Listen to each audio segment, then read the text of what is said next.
है और अभी हम जा रहे हैं घुरनेश्वर महादेव।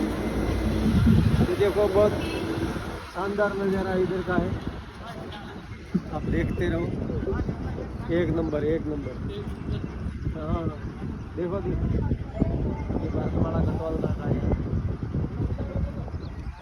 रावितावाड़ा बोले क्या संभળાવણો આપણે हाँ अंबा को लाइक करो, हाँ लाइक करो भाई, सब्सक्राइब करो અને ફરી કામ કેવું कमेंट કરો। હા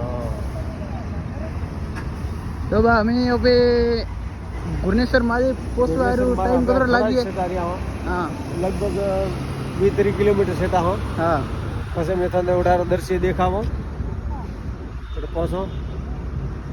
આ देखो अडीना सब काम चालू है जी।